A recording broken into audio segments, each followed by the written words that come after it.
Hey guys, happy Sunday. Torsar here with another sports talk video, and I'd just like to admit I almost wasn't going to make a video today. Kind of a slow day in sports, a lot of the times Super Bowl weekend or the weekend before the Super Bowls like that leading up into the week. That first weekend without any true football games. I know they have the Pro Bowl today, but I don't know. I never pay attention to any of that stuff. Do you guys? Luckily, the NBA has been kind of interesting today. So, obviously, the big news of the day Kyrie Irving getting traded. But before I get into any of that, this is a good chance, since this might be a shorter video, to say please, if you're liking any of the content, consider subscribing. Like the video, dislike the video, add in a comment. Could really use any of the support trying to get this thing rolling, trying to get this thing going. But, anyways, enough of that. Let's look at the trade real quick. And I just like to highlight this one. I don't know who this guy is. Feel like Drew. All right, just some smaller Twitter guy. But Mavericks lost the Kyrie trade. They barely have any depth. Well, what did they give up? I know Spencer Dinwiddie's a good player, but they got Kyrie Irving back. And then they also got Markieff Morris. Was Dorian Finney-Smith really doing that much work? And then it's just all draft picks, so I don't get what they lost in depth. So I don't even know what this guy is talking about. But anyways, the Mavericks receive Kyrie Irving, Markieff Morris. The Nets receive Spencer Dinwiddie, Dorian Finney-Smith, 2029 first round pick, and then the 2027 and 2029 second round picks.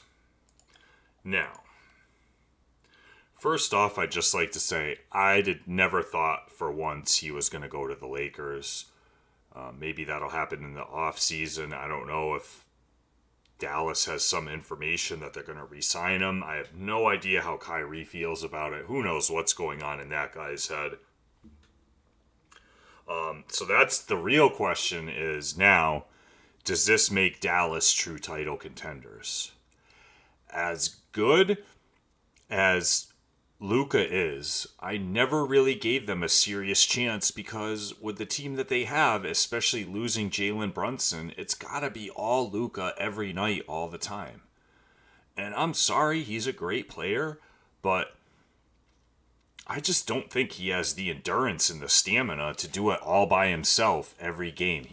Doesn't exactly keep himself in the best shape. And I'm not saying you need to be some hard body Gotti to do this on a night by night basis. Not everyone can look like LeBron James. But carrying around extra weight that you don't need, I mean, even look at Carmelo Anthony later in his career. He even started to understand the importance of, okay, I can't be the soft bodied guy and extend my career. And sometimes people like him, they get into it too late. Or someone like Allen Iverson, who is abusing his body, drinking alcohol. You get into your mid-30s, and all of a sudden, what you could get away with when you're in your mid-20s, even your late 20s, even your early 30s, when you're at that high of a level, now you all of a sudden can't get away with it. On any given night, you could still put out that really good performance, but then can you do it the next night, then the next night, then the next night? So I really think out of all the teams in the West, the Dallas Mavericks needed this. I don't know how much better getting Kyrie Irving would have really made the Lakers. If he goes to the team, they probably would have had to give up Russell Westbrook, some other pieces. They're giving up the 2 first-round picks. And with how Russ is playing this year, does that really make the Lakers that much better of a team? All right. I understand. Yes, most people now are going to clearly pick Kyrie over Russ. But one, it's going to affect the team chemistry, right? And if it's going to be the same thing, just like Russ going there last year to the Lakers and then them starting off not doing so well. And you saw the poop fest that turned into all last year. It was just so toxic in the media. I'm sure it affected all these guys. They might say it doesn't, but these guys, they read all this stuff going on. And you see Russell Westbrook. He got hurt by that last year. by people calling him Russell Westbrook. Hey man, my kids, this is affecting my kids. These guys, a lot of times they don't want to admit it, but I'm sorry, unless they're totally on a media blackout, which is so hard to do, it's affecting them. And they're the 13th seed in the West, and the West is so wide open this year, as I was pointing out in a video that I did a while back. How close all those teams after like the number 2 spot, those teams from like 3 to 13 are all so close together. If you go on a mild winning streak, you can vault yourself right back up into playoff contention, even get into that 6th seed, where you're not in the play-in. But, if the Lakers are going to get back in contention, they just need to do it with the players that they have. Anthony Davis is back. He needs to stay on the court. Russ needs to keep cooking like he has been, probably going to win the 6th Man of the Year award. And LeBron James just needs to keep himself healthy and maybe even take a step back. Especially, I think what they really need is for LeBron to finally get that out of the way. Not that... the man really shouldn't be stressing over that scoring record at all. And I think I'm going to make a video about that after he does it, ask a few poignant questions. But you're gonna get it eventually. And I know it's easier said than done, but the guy is gonna end up, barring a catastrophic injury within the next game or two, or even within the next few weeks. Never mind passing Kareem, he's gonna score over 40,000 points in his career. He already said he wants to play at least a couple more years. At least. Now, whether that ends up being true, whether that only ends up being 2 more or 2+, do you really see him only playing next year? And even if it is only next year, he'll still, with all the points he's going to rack up by the end of this year, and then if he stays reasonably healthy next year, he will go over 40,000 points next year. So, and then can you really be sure that Kyrie was going to sign with you? He wants a 4-year max deal. Now, I don't know if he's going to get that with Dallas or not, but the Lakers reportedly didn't want to give him that. They wanted to give him 2 years to try to run it concurrent with what LeBron has left. So, I think this was a really good trade for the Mavericks,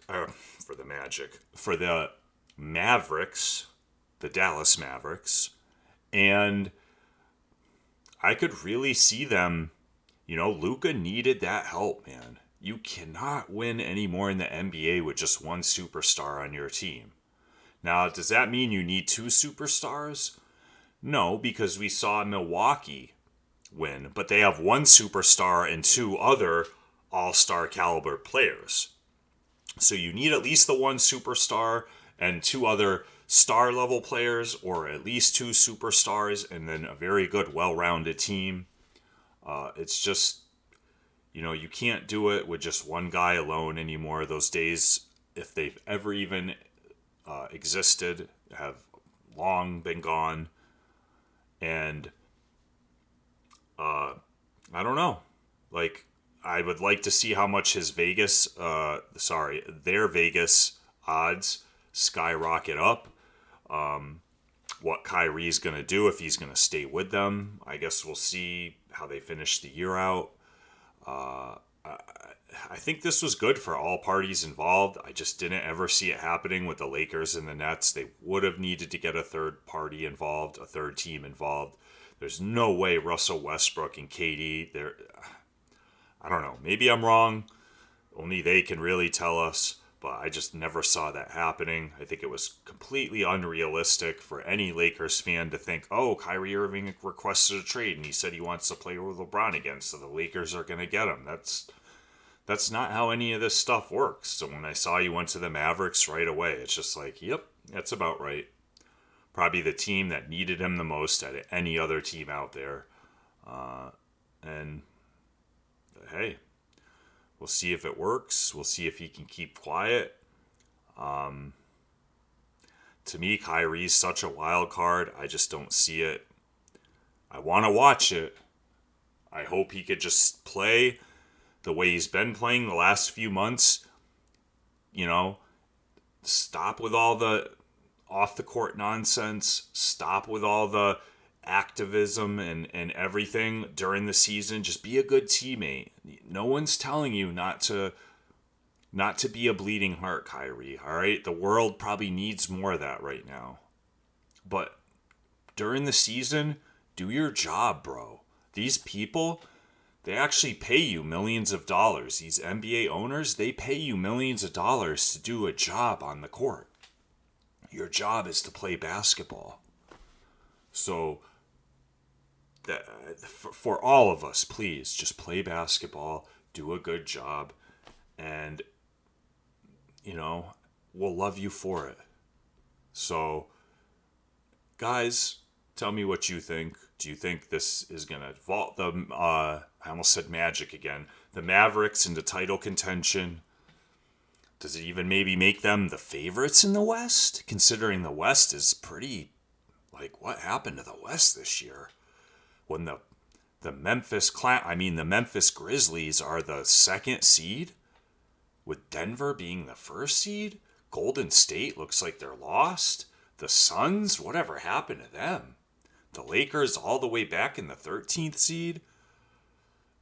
It's wide open. And I hope Kyrie realizes that. Anyway, this has already gone on longer than I thought I could even do it. Guys, until the next one, let me know what you think. Stay healthy. Peace.